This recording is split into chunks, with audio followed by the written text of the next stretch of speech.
طيب، في نقطة الاختلاف السياسي، هل يحق لي أن أبتعد عن شخص لأننا مختلفين سياسيا؟ So the person is asking with regards to the third category of disagreements, when we disagree on how things should happen, how things should run, how things should be managed. They said, no, let's talk about it on an actual political level. Am I allowed to distance myself from someone because we don't see eye to eye? We're not in agreement regarding certain current political issues in the Muslim world or otherwise. Bismillah, alhamdulillah, wa salatu wa salamu ala rasulillah. اللهم ألهمنا الرشد اللهم جنبنا الزلل في القول والعمل اللهم آمين. نحن نعيش فتنة سياسية كبرى، وما منا من أحد إلا وارتوى بنيرانها، ما منا من أحد إلا وارتوى بنيرانها بدرجة أو بأخرى.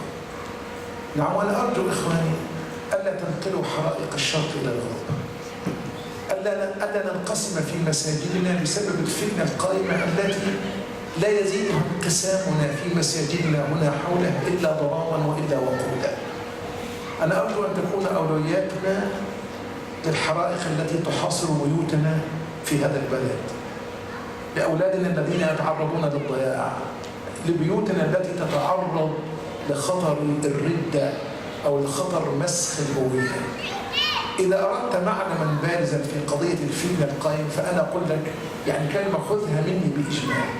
إذا انقسم الناس إلى فسطاطين، فسطاط ينتصر للإيمان وللشريعة، وفسطاط ينتصر للباطل وللعلمانية، يبقى الخيار محسوم. صح ولا غلط؟ يعني أنت عقديا وأنت ولائيا وأنت شعوريا تنتمي إلى معسكر الإيمان والشريعة. إذا افترق السلطان والقرآن، يعني أنت مع السلطان ولا مع القرآن؟ أنت قطعا مع القرآن. يعني خليها حتى تقول هذا الذي يعني أعقل عليه قلبي وألقى عليه ربي عز وجل. اللهم إني أحبك وأحب نبيك وأحب أولياءك وأحب عبادك الصالحين. اللهم إني أبرأ إليك من كل من شاقك ومن كل من حادك ومن كل من خرج على دينك ومن كل من نابذ شريعتك العداء ومن كل من شيطن الدين وشيطن المتدينين وشيطن الشريعة. دي قضايا ولاء وبراء واضحة. خلينا القدر الإيماني المشترك الإيماني الذي نجتمع عليه جميعا. مش داعي ندخل في تفاصيل أكثر من كده، لأن تحقيق المناط يخلينا ننقسم ونتشرذم والأعصاب مرهقة ومكتوبة والناس مش معتمدة. خلينا أحسن ما نفتحش هذه المحرقة على أنفسنا، ما نفتحهاش على الناس، ما نفتحهاش على الجاليات. خلينا نقف عند هذه المعالم الكبرى. إن لكم معالم فانتهوا إلى معالمكم، إن لكم قواعد وأصول دعونا نقف عندها. إذا افترق السلطان والقرآن فنحن مع القرآن، إذا دارت رحى الدين فنحن مع الدين حيث دارت رحاه. إذا انحاز الناس إلى فسطاطين، فسطاط إيمان وفسطاط نفاق، نحن مع فسطاط الدين والإيمان. إذا انحاز الناس إلى فسطاطين العلمانية أو الشريعة فنحن قطعا مع الشريعة. إذا شطن الدين وشطن المتدينون وآخرون يحاولون أن يبقوا حرمة الدين وحرمة المتدينين فنحن مع هذا الخندق. لو سمحتوا خلونا نكتفي بهذا القدر. الدخول في أبعد من كده هيبقى لنا محاق، وهيحول اجتماعنا الجميل هذا، القلوب المجتمعة في هذا اللقاء الجميل ده، تطلع القلوب مصدعة والقلوب متنافرة والقلوب متدابرة، ومش هنعمل حاجة. يريد حتى الانقسام ده هينور الدنيا، هيطفئ الفتنة، هيعمل حاجة مش هيعمل حاجة. لن نجني منه إلا قبض الريح، لن نجني منه انتهينا فراغ كالعدم. فخير لنا أحبتي بالله أن نجتمع على القواطع الجليات المحكمات، وأن نجعل اهتمامنا وأن نجعل أولوياتنا في الحرائق التي تحاصر بيوتنا، التي تقتحم علينا بيوتنا، التي تغتال براءة أطفالنا، التي تغتال إيمان ناشئتنا. يعني وقد قدر علينا أن نعيش في هذا الجزء من العالم وفي هذه المنطقة من الأرض، فخير لنا أن نحافظ على إسلامنا وعلى إسلام من حولنا.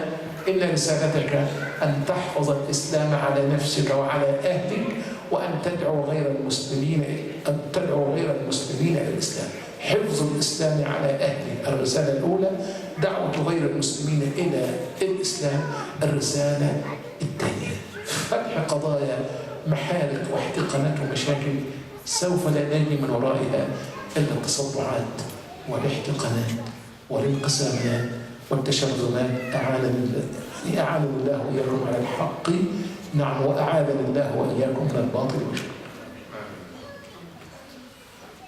In a nutshell, the Shaykh was saying for those that are asking about political events or positions or opinions causing people to go separate and apart, he's asking and he's begging and he's beseeching all of you to please, please, please prioritize your concerns. Let this issue be in your life a matter of principle, right? Applying those principles now when you are not in a position to apply them, meaning they don't benefit you in any way. Rather, you have fires that you want to import from the east or half of the world here in the west, when you have your own fires and your own problems surrounding your houses and your lives and your iman and the iman of your children, this is not something sensible for a person to do. You should, of course, as a matter of iman, for you to declare, oh Allah, I love you and I love your Prophet and I love your believers and I love your deen and I love whoever is with your deen, right? And internalize the intent that if the time comes when there are two parties, a party clearly upon iman, a party clearly upon hypocrisy, I'm with the believers, I'm with the people of iman, right? If the authority goes in one direction and the Quran goes in another direction, I'm with the Quran. This is a matter, that's an act of worship you must have present with you at all times. As for applying that and how to do that and where's my position regarding those that look like they were or were not doing that, you have fires surrounding your house that should busy you and should concern you. We can't busy ourselves with things that are only going to increase us in division and only going to exhaust our efforts and only debilitate us with retaining the iman of ourselves and the iman of our children. And it will only stop us from living purposeful lives, lives that leave a message behind in this world, a message of what our Islam is all about, to the Muslims, to our children, to this generation growing up, and the challenges they face in their faith and in their religion, and relaying the message of the Islam to the outside. We must be bent upon that, right? To be concerned with the matters that are most pertinent to us here and now, right? And to not import problems when we already have enough. And may Allah subhanahu wa ta'ala make us of those that hold on to the truth at whatever expense and fulfill our obligations towards Him at every expense. Allahumma ameen.